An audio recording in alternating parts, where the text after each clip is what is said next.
Hey there, let's solve LeetCode 509 Fibonacci number. The Fibonacci numbers, commonly denoted f of n, form a sequence called the Fibonacci sequence, such that each number is the sum of the two preceding ones, starting from 0 and 1. That is, f of 0 is equal to 0, f of 1 is equal to 1, and the formula is f of n is equal to f of n minus 1 plus f of n minus 2, as long as n is greater than 1, okay? So given n, calculate f of n. So calculate the nth Fibonacci number, right? So the second Fibonacci number, the output is 1. The third Fibonacci number, the output is 2. The fourth Fibonacci number, the output is 3, okay? And the constraints here, n is greater than or equal to 0, and it's also less than or equal to 30. So that's the edge case we have to address, where n is less than or equal to 1, okay? All right, so let's head on over to the drawing board so we have a better understanding of our approach. So essentially, this is a classic base to dynamic programming. And in our specific case, we'll be doing a bottom-up approach. So bottom-up approach. And you'll also hear bottom-up referred to as tabulation. Okay? So here's the formula that we'll need. And here are the base cases, okay? And I'll explain that to you right now, because if you look at the Fibonacci numbers here, I have the sequence. The 0th Fibonacci number is 0, the first Fibonacci number is 1, the second Fibonacci number is 1, and so on. So because we're given this base case, we have these, I more so should say, we have these values locked in, okay? So any succeeding values, they are equal to the summation of n minus 2 plus n minus 1, okay? So this guy is equal to n minus 2 plus n minus 1. 0 plus 1 gives us 1. We get here, this guy is equal to n minus 2 plus n minus 1, right? 1 plus 1 gives us 2. And then we get here, this guy is equal to n minus 2 plus n minus 1. That gives us 3. And then finally, the fifth Fibonacci number is equal to the third Fibonacci number plus the fourth Fibonacci number, right? That gives us 5, okay? We're just following that formula. So the approach we'll be using with our bottom-up is a one-dimensional array, and the sketch looks something like this. So we create an array with the base case, right? The 0th Fibonacci number is 0. The first Fibonacci number is 1, right? And let's label these indices. So 1, 2, 3, 4, 5. And we're gonna mark all initial values for these indices as 0, okay? And then we write a for loop that starts for I, so for I in range 2 to n plus 1, because we need to be inclusive, right? We're gonna just say array of I is equal to array of I minus 2 plus array of I minus 1. So this plus this makes this value a 1, and we go here to the next index because our iteration in our for loop continues, right? And we do the same logic. This value is equal to this plus this, right? I minus 2 plus I minus 1. The value's there, right? So that gives us a 2 here. If we get here, it makes this a 3. We continue on, makes it a 5, just like I explained up here, okay? Okay, so let me go ahead and draw out the function signature. So define fib, all right. And it takes in n. And remember, the first edge case was if n is less than or equal to 1. So if they pass us a 0 or a 1, we'll return a 0. If they pass us a 0, if they pass us a 1, we return a 1, right? So we just simply say return n, right? We just return whatever they pass in if the value is less than or equal to 1, okay?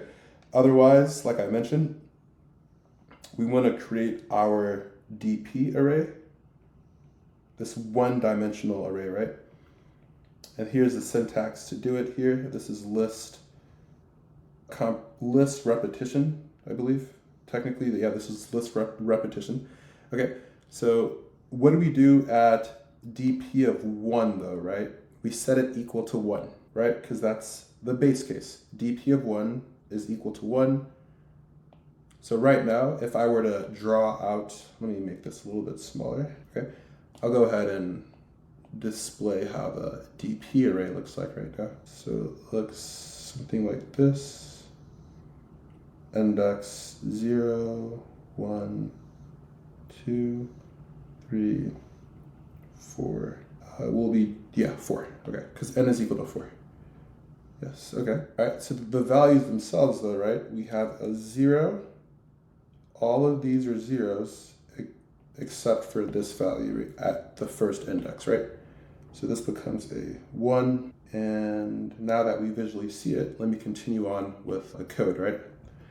So we do our loop for I and range 2 to n plus 1. It has to be inclusive if we want to get the nth Fibonacci number. That's why we do the plus 1. Because remember, Python for loops, the second parameter is exclusive. So that's why we add a plus 1 so we can include it. All right, let's continue on with the logic here. So we say dp of I is equal to dp of I minus 1 plus dp of I minus 2, okay? And when this for loop eventually terminates, we're gonna just return dp of -1. All right, let's do a walkthrough. Okay, so we'll use n is equal to 4, okay? So we have created this here, and we've updated, so we have the base cases, the 0th Fibonacci number is 0, the first Fibonacci number is 1, and we start our for loop where I is equal to 2, right? So I'll just label I is equal to 2, okay? And I'll also say these are the, I'll just say, okay, great. So when I is equal to 2, we do this logic here. dp of I is equal to dp of I minus 1 plus dp of I minus 2, okay?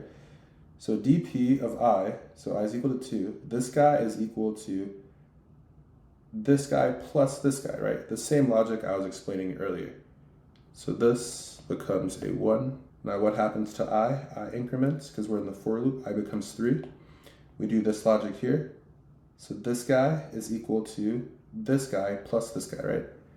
So that becomes a 2. I increments and becomes a 4. So dp of I, so this value here at the ith location is equal to this value plus this value. So this becomes a 3, okay? And now our for loop terminates, okay? So we're done here. And we just return dp of -1, which in Python, the -1 index is just working from right to left, right? Is this guy. And is that what we're expected? Yes, we are expecting output is equal to 3 for the 4th Fibonacci number, okay? So let's head on over to LeetCode and let's code up a solution. Okay, so very important. If they pass us a value of n where n is less than or equal to 1, we'll just return that same value, right? Because the 0th Fibonacci number is 1, right? Okay, so then now let's create our 1D array. So dp is equal to 0 times n plus 1, and we do n plus 1 because we're inclusive, right? We need to go and include the nth Fibonacci number, right? And the base case is dp of 0 is equal to 0, and dp of 1 is equal to 1, right? Okay, so then now for I and range 2 to n plus 1, okay, we're gonna say dp of I, this is just the formula, right? dp of I is equal to dp of I minus 2 plus dp of I minus 1, okay? It doesn't matter what order you write that as long as you're summing them up, okay? And then when the for loop is terminated, we return dp of -1. All right, let's test this out. It passes the initial test cases. Let's submit it, and it works. So now the question is, can we do better? And we can, okay? So we can do better because right now, the time, in terms of the time complexity, that's the best we can do, right? Big O of n, because this for loop iterates big O of n, or n times, right? And then space is also big O of n, because look at this DP array that we've created so we can keep track of our pre-computed values. So what can we improve? We can improve the space. The space, we can make it big O of 1 constant, and I'll let this clear here, because notice what's going on here. As long as we have these two base case values, we can just set them as variables. So I'll quickly rewrite this and say the first Fibonacci number, so let me erase this. Okay, so I can say something like the first Fibonacci number is equal to 0 from the base case. And the second Fibonacci number is equal to 1, right? I'm just following this here. So if I continue on with the logic here, I just simply, so let me erase these. Okay, all right, so over here, I can just simply say, what would the third Fibonacci, let me bring this down a little bit as well. So the third Fibonacci number, the current, so actually I'll just say current. You know what, I'll just use third. So third is just simply equal to first, second. And also let me define third. That's important. Third, actually that should be fine. Okay, so then now the second Fibonacci, or the first Fibonacci number, sorry. The first Fibonacci number is equal to the second. The second Fibonacci number is equal to third, okay? And if that doesn't make sense, it'll make clear sense when I do this walkthrough. And at the very end, we can just return, actually, we'll find out what we return very soon here. So let's go ahead and do this, okay? So I is equal to 2, and we say that third is equal to first plus second, and as we can see, 0 plus 1 is 1, right? So this becomes a 1. We say first is equal to second, first is equal to 1, and second is equal to third, okay? All right, great. So then now I becomes a 3. Say third, oh, so let me update these here. Sorry about that. I need to update them here, right? So actually, I'll just bring them up here. So we have a 1 and a 1. I was saying third is now equal to first plus second, right? So 1 plus 1 gives us 2. First is equal to second. First is equal to 1 again. And second is equal to third. So second now becomes 2, right? And then we continue on in our loop. So I becomes a 4. What happens here? Third is equal to first plus second. So third is equal to 1 plus 2, which is 3. This is equal to second. So first becomes a 2. And then we say second is equal to third, right? Second becomes a 3, all right? And we can just return second, right? Because we have clear access to it. And that will be the result. So if we return second, that works, okay? So let's head on over to LeetCode so I can prove to you that this works, right? So the base case, so actually I'll bring this back. So the base case stays the same. And now we say that first is equal to 0, second equal to 1, and then we say third is equal to first plus second, first is equal to second, and third is second is equal to third, all right? And then we just return second, Let's test this out. Passes the initial test cases. Let's submit this. We have a working solution. Great. And like I mentioned, the time here is still big O of n because of this for loop that we're iterating through n times.